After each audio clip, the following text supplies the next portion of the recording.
ನಾನು ಪ್ರತಿ ಸಲ ಮಾಧ್ಯಮದವ್ರನ್ನ ನಮ್ಮ ಮತ್ತು ಜನರ ಮಧ್ಯೆ ಸೇತುವೆ ಅಂತಲೇ ಹೇಳ್ತೀನಿ. ಬಿಕಾಸ್ ನಮ್ಮ ಎಲ್ಲ ಆಗು ಹೋಗುಗಳನ್ನು ಜನಕ್ಕೆ ತಲುಪಿಸೋರೆ ನೀವು. ಸೊ ನಿಮ್ಮೆಲ್ರಿಗೂ ಸ್ವಾಗತ. ನಾನು ಆಲ್ರೆಡಿ ಮಾತಾಡಿದ್ದೀನಿ. ಈಗ ರಿಲೀಸ್ ಹತ್ತಿರಕ್ಕೆ ಬರ್ತಾ ಇರೋದೇನಪ್ಪ ಅಂತಂದರೆ, ಬಹಳಷ್ಟು ಜನ ಅಂದರೆ ಈ ಸಿನಿಮಾ ಟ್ರೈಲರ್ ನೋಡಿ ಫಸ್ಟ್ ನೋಡಿದ ತಕ್ಷಣ ಎಲ್ಲರೂ ಏನೇನು ಹೇಳಿದ್ರು, ತುಂಬ ವೈಲೆಂಟ್ ಆಗಿದೆ. ನಮಗೆ ಬಹಳಷ್ಟು ಜನ ಕೂತ್ಕೊಂಡಾಗ ಹೇಳಿದ್ರು, ಸರ್ ಸ್ವಲ್ಪ ಜನ ನಿಮ್ಮ ಬಗ್ಗೆ ಅಂದರು. ನಾನು ರವಿ ಒಪ್ಪನ ಹೇಳ್ತೀವಿ, ಸ್ವಲ್ಪ ಜನ ಅಲ್ಲ ಸರ್, ಎಲ್ಲರೂ ಬೈದಿದ್ದಾರೆ ನಮಗೆ ಈ ಟ್ರೈಲರ್ ನೋಡಿ.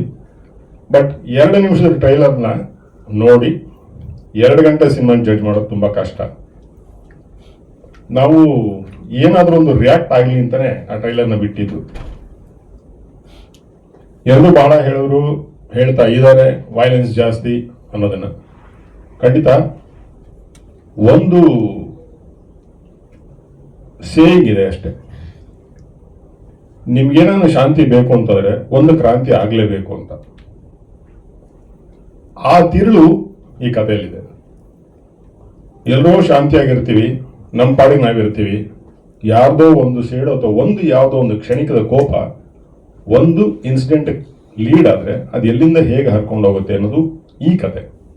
ಅದನ್ನು ಸಿನಿಮಾ ನೋಡಿದಾಗ ಬಹುಶಃ ಇವತ್ತು ನಮ್ಮನ್ನು ಯಾರ್ಯಾರು ಬೈತಾ ಇದ್ದಾರೆ ಅವರು ನಾಳೆ ಸಿನಿಮಾ ನೋಡಿದಾಗ ಇದು ಮಾಡಿರೋದ್ರಲ್ಲಿ ಅರ್ಥ ಇದೆ, ನ್ಯಾಯ ಇದೆ ಅಂತ ಅಂತಾರೆ.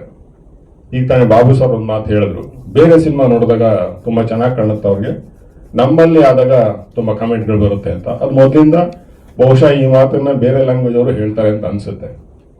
ಎಲ್ರಿಗೂ ಅಷ್ಟೇ, ಒಂದೇ ಗಾದೆ ಹಿತ್ತಲು ಗಿಡ ಮದ್ದಲ್ಲ, ಅದು ನಮಗೂ ಅಷ್ಟೇ ಅವ್ರಿಗೂ ಅಷ್ಟೇ. ಸೊ ಹಾಗಾಗಿ ನಾವು ಯಾವುದೇ ಕಾಮೆಂಟ್ಗೆ ಅಥವಾ ಬೇರೆ ಯಾರೋ ನೆಗೆಟಿವ್ ರಿಯಾಕ್ಟ್ ಮಾಡ್ತಿದ್ದಾರೆ ಅಂತಂದರೆ ಅದು ಯಾವುದಕ್ಕೂ ಹೆದರ್ಕೊಂಡವರಲ್ಲ. ಬಿಕಾಸ್ ನಮಗೆ ನಮ್ಮ ಸಿನಿಮಾ ಮೇಲೆ ಇರೋ ನಂಬಿಕೆ, ಆ ನಂಬಿಕೆಗೆ ತುಂಬ ಸಾಥ್ ಕೊಟ್ಟಿದ್ದು ನಮಗೆ ಧೈರ್ಯ ಬಂದಿದ್ದು ಯಾವಾಗ ಅಂತ ಇಲ್ಲಿ ಪಕ್ಕದಲ್ಲಿ ಕೂತಿರೋ ಸಂಜೀವ್ ಸರ್ ಸಿನಿಮಾ ನೋಡಿದಾಗ. ಬಿಕಾಸ್ ನಾವೆಲ್ಲರೂ ಸಿನಿಮಾ ನೋಡಿದ್ದೀವಿ, ನಮ್ಮ ಸಿನಿಮಾ ನಮಗೆ ದೊಡ್ಡದು, ಈ ಥರದ್ದು ಭಾಳಷ್ಟು ಇರ್ತೀವಿ ಅಷ್ಟೇ. ಸಂಜೀವ್ ಸಾರು ಆ ಸಿನಿಮಾನ ಒಂದು ಫ್ರೇಮು ಗೊತ್ತಿರಲಿಲ್ಲ, ಅವ್ರು ನೋಡಿದ್ದು. ಫಸ್ಟ್ ನೋಡಿದ್ದು ಚಂದನ್ ಸುರೇಶ್ ಸರ್ ಬಂದು ಹೇಳಿದ್ದು ಒಂದೇ ಮಾತು, ಸಿನಿಮಾ ತುಂಬ ಚೆನ್ನಾಗಿದೆ, ಎಲ್ಲ ಹೊಸಬ್ರು ಮಾಡಿರುವಂಥದ್ದು, ಪ್ರತಿಯೊಂದು ಪಾತ್ರನೂ ಎದ್ದು ಕಾಣುತ್ತೆ, ಬಟ್ ವೈಲೆನ್ಸ್ ಇದೆ ಅಂತಂದ್ರು. ಅದು ಫ್ರ್ಯಾಂಕ್ ಒಪಿನಿಯನ್ ಅವ್ರ ಬಾಯಲ್ಲಿ ಬಂದಿದ್ದು.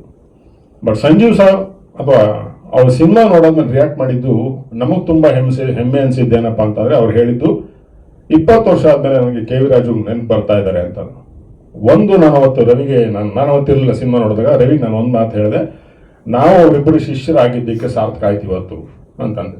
ಅಟ್ಲೀಸ್ಟ್ ಯಾರೋ ಒಬ್ರು 20 ವರ್ಷ ಆದಮೇಲೆ ನಮ್ಮ ಗುರುಗಳನ್ನ ನೆನೆಸ್ಕೊತಾ ಇದ್ದಾರೆ ಅಂತಂದ್ರೆ ಬಹುಶಃ ಅವ್ರ ಮಟ್ಟಕ್ಕೆ ನಾವು ರೀಚ್ ಆಗಿ ಟ್ರೈ ಮಾಡ್ತಾ ಇದ್ದೇವೆ ಅಂದರೆ ಅವ್ರ ಶಿಷ್ಯರಾಗಿದ್ದಕ್ಕೆ ಸಾರ್ಥಕ ಆಯಿತು ಅಂತ ಅನ್ಕೊಂಡು. ಇದೇ ಮಾತನ್ನ ಬಹುಶಃ ಇಲ್ಲಿರೋ ನೀವು ಅಥವಾ ಸಿನಿಮಾ ನೋಡಿದವರು ಖಂಡಿತ ಹೇಳ್ತಾರೆ ಅನ್ನೋ ಒಂದು ಧೈರ್ಯದಲ್ಲೇ ನಾವಿದ್ದೀವಿ. ಈಗ ನಿಧಾನವಾಗಿ ನಮ್ಮ ಪ್ರಮೋಷನ್ ಆಕ್ಟಿವಿಟೀಸ್ ಶುರು ಆಗ್ತಾ ಇದೆ. ಒಂದೊಂದು ಫೋಟೋಸು ಒಂದೊಂದು ಕ್ಲಿಪ್ಪಿಂಗ್ಸ್ ಬರ್ತಾ ನೆಗೆಟಿವ್ ಆಗಿದ್ದ ಕಾಮೆಂಟ್ಸ್ಗಳೆಲ್ಲವೂ ಪಾಸಿಟಿವ್ ಆಗ್ತಾ ಇದೆ.